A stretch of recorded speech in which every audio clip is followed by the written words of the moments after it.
Perceptrons. The most certain property of the neural network is the ability to understand from data.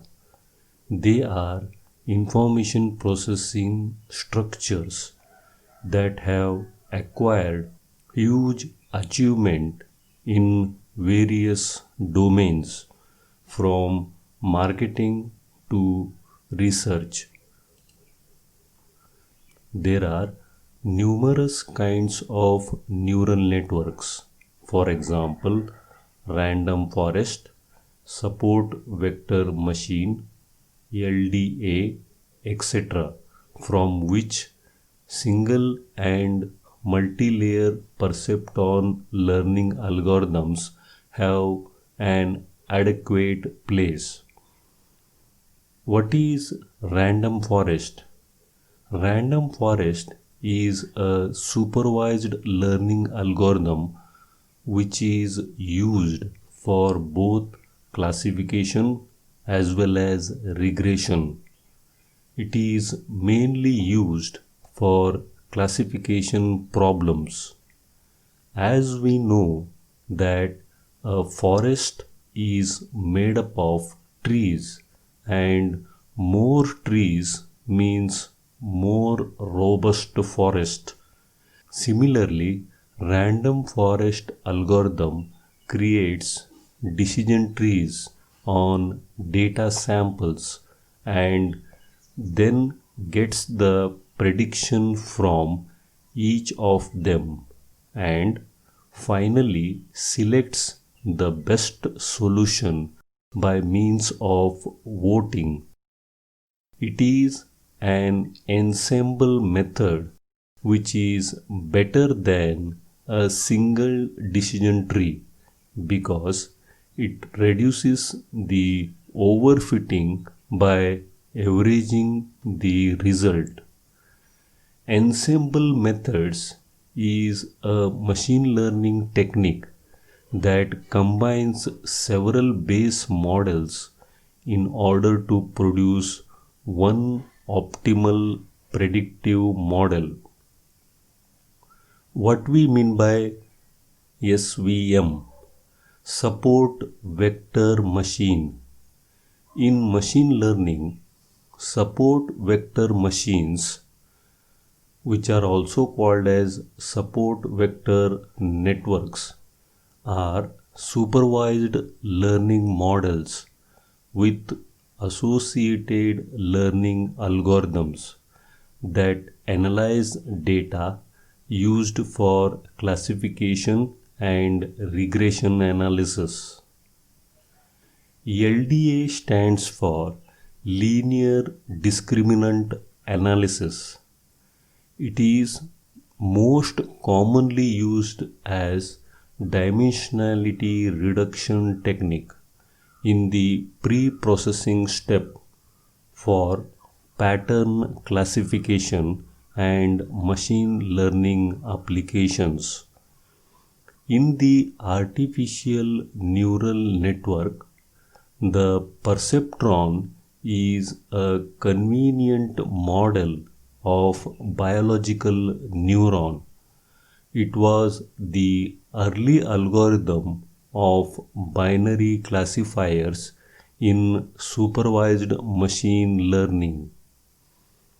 The purpose behind the designing of the perceptron model was to incorporate visual inputs, organizing subjects or captions into one of two classes and dividing classes through a line. Classification is one most important elements of machine learning, especially in image transformation. Machine learning algorithms exploit various means of processing to identify and analyze patterns.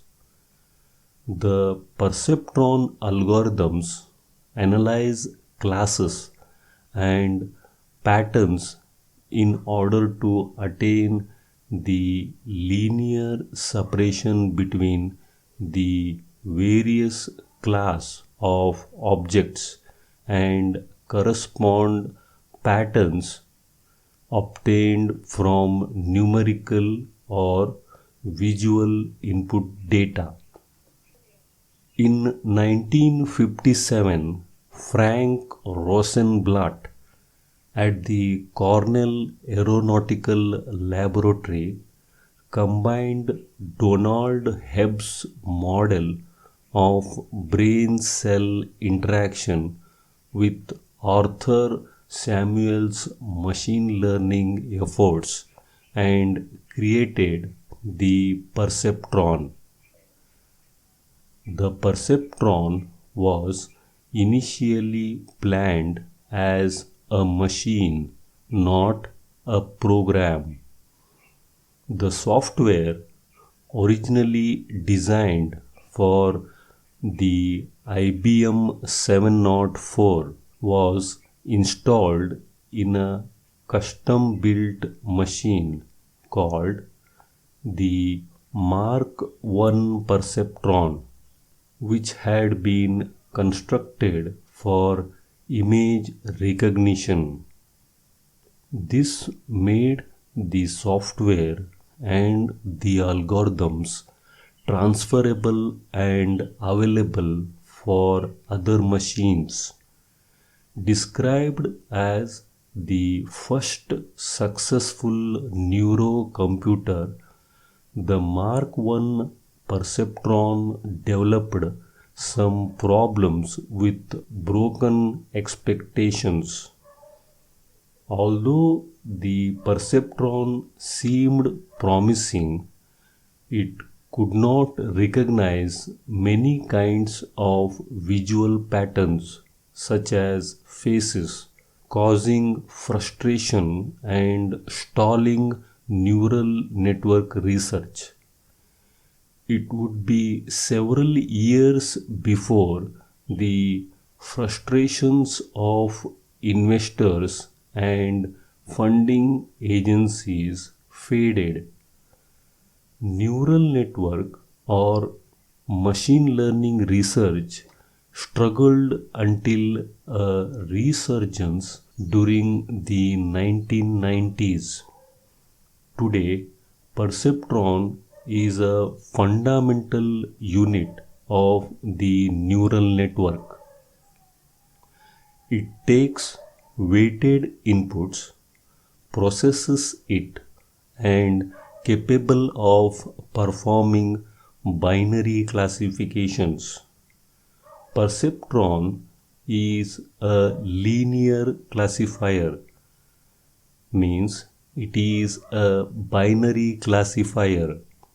Also, it is used in supervised learning. It helps to classify the given input data. The perceptron consists of 4 parts: input values or one input layer, weights and bias, net sum, and activation function. All the inputs are multiplied with their weights. Inputs considered as X, weights considered as W. So the product will be X into W. Let's call this product as Y. Multiplied values are treated as weighted sum. Apply that weighted sum to the correct activation function. In short, the perceptron was the name that Frank Rosenblatt gave to the first neural model in 1957. A perceptron is a neural network with a single layer of input linear neurons followed by an output unit based on the sine function. What are weights? Weights are the coefficients of the equation which you are trying to resolve. Negative weights reduce the value of an output. When a neural network is trained on the training set, it is initialized with a set of weights. These weights are then optimized during the training period and the optimum weights are produced. Let us understand weights with a scenario. Assume you are predicting the price of a car in dollar. Price of the car is dependent on the year it was made and the number of miles it has driven. Let us assume that your hypothesis is that the higher the year of the car, the pricey the car is, and subsequently, the more the car is driven, the cheaper the car. The weights are essentially reflecting how important an input is. This example should help you see that there is a positive relationship between the price of the car and the year it was made, and a negative relationship between the price of the car and the miles it has been driven. We expect to see positive weight for the feature that represents year and negative weight for the feature that represents miles. Price of the car is equal to W1 into year of the car plus W2 into miles it has driven. W1 is going to be positive and W2 is expected to be negative in this case. A weight represents the strength of the connection between units.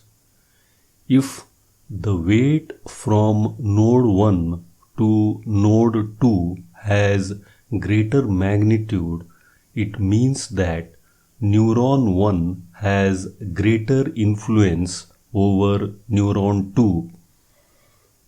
A weight brings down the importance of the input value. Weights near zero means changing this input will not change the output. Negative weights mean increasing this input will decrease the output. A weight decides how much influence the input will have on the output. What is bias? Bias is simply a constant value or a constant vector that is added to the product of inputs and weights. Bias is utilized to offset the result. The bias is used to shift the result of activation function towards the positive or negative side. Let us assume that you want your neural network to return value 2 when the input is 0. Means input is 0 and you expect the neural network to return number 2. As the sum of product of weight and input is going to be 0, how will you ensure the neuron of the network returns 2? You can add a bias of 2.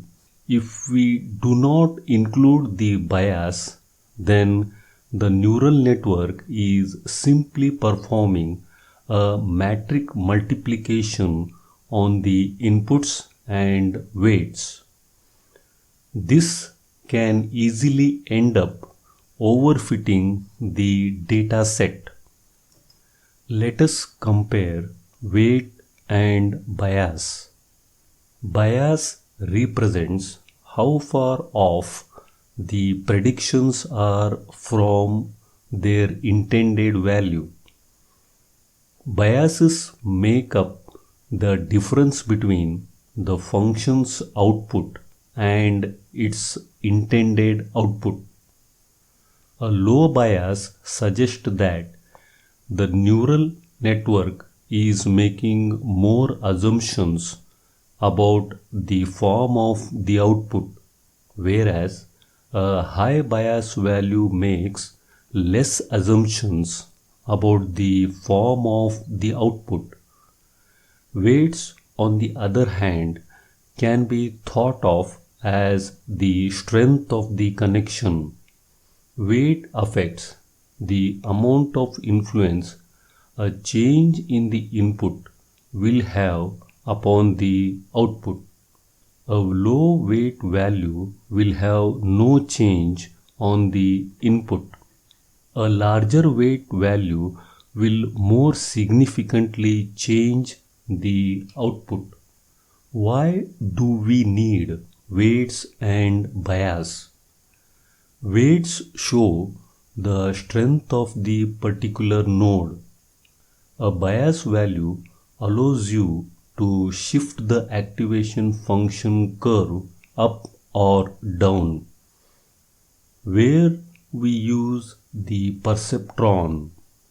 Perceptron is usually used to classify the data into two parts. It is also known as linear binary classifier. After learning weight and bias, let us see again what is a perceptron means. A perceptron is an algorithm used for supervised learning of binary classifiers. Binary classifiers decide whether an input, usually represented by a series of vectors, belongs to a specific class or not. In short, a perceptron is a single layer neural network. They consist of 4 main parts, including input values, weights and bias, net sum, and an activation function. How does a perceptron work? The process begins by taking all the input values and multiplying them by their weights. Then all these multiplied values are added together to create the weighted sum. The weighted sum is then applied to the activation function, producing the perceptron's output. The activation function plays the integral role of ensuring the output is mapped between required values such as between 0 and 1 or between -1 and +1. It is important to note that the weight of an input is indicative of the strength of a node. Similarly, an input's bias value gives the ability to shift the activation function curve up or down. Consider the neural network diagram shown in the figure. We have constant, inputs, weights, weighted sum, step function, and output. The inputs are multiplied with the weights and all the multiplied elements are summed up together. The step function is applied to the weighted sum and the output is obtained.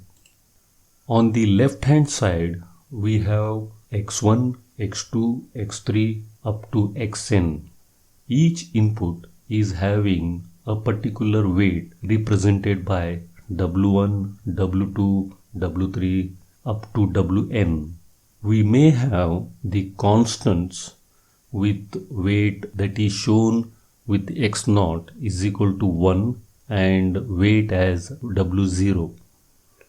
These all weights and inputs are multiplied in the fashion x1 into W1, x2 into W2 and so on, and they are added up together to produce a summation. Then step function is applied to this sum to get the output. The output is 1 if W0 plus W1 x1 plus W2 x2 and so on is greater than 0. Otherwise, it is -1. Sometimes we will use simpler vector notation also. We will show the output as 1 if the vector multiplication of W and x is greater than 0 or it is -1.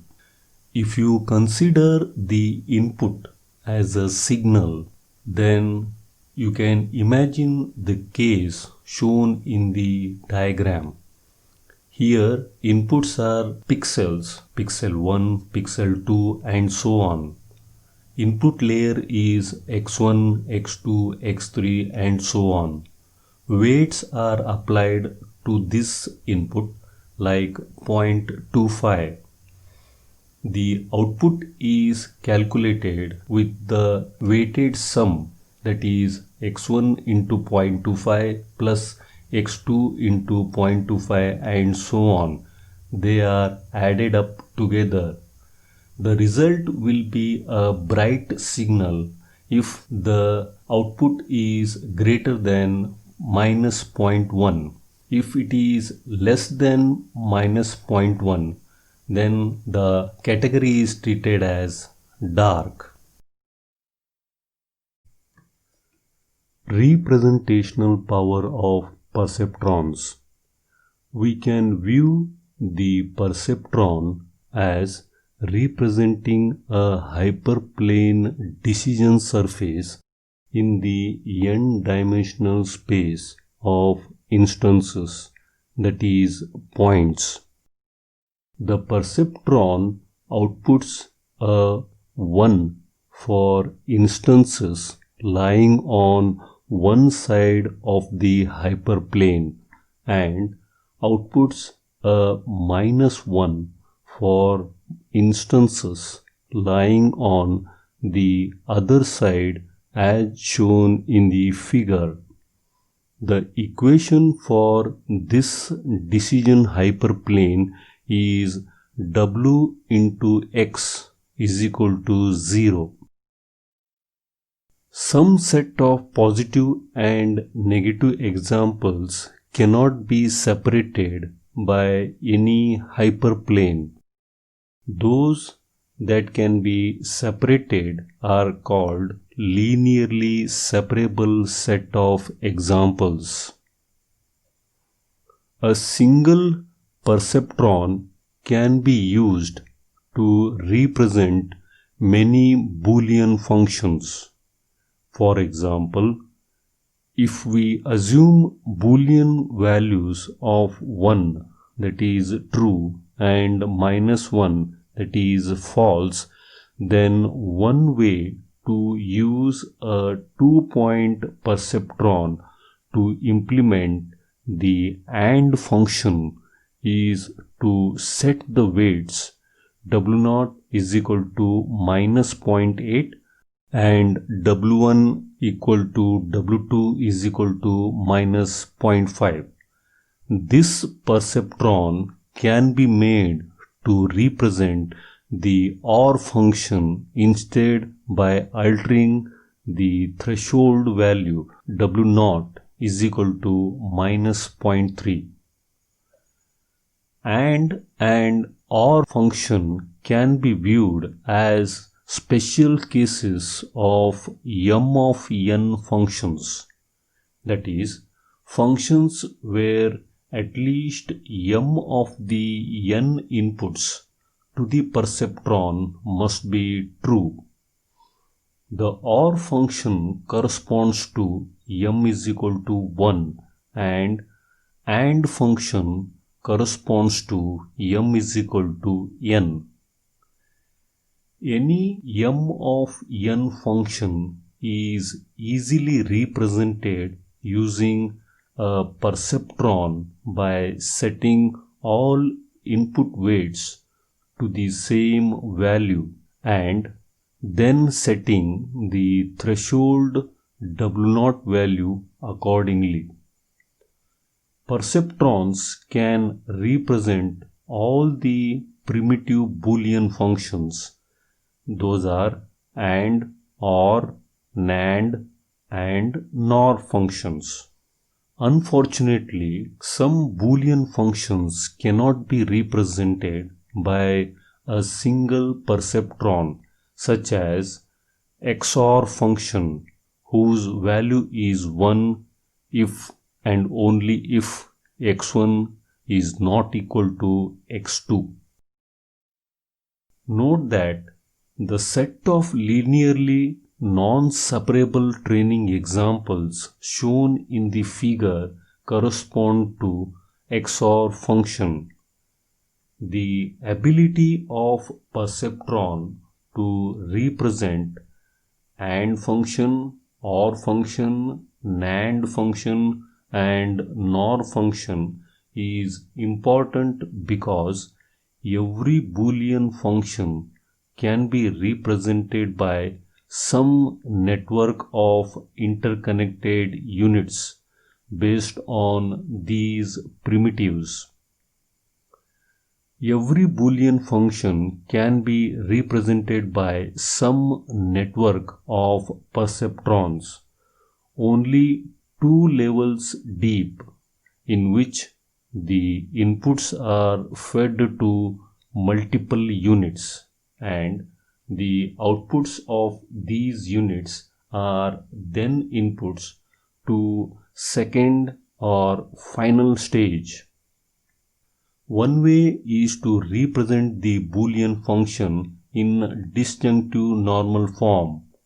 Note that the input to an AND perceptron can be negated simply by changing the sign of the corresponding input weight.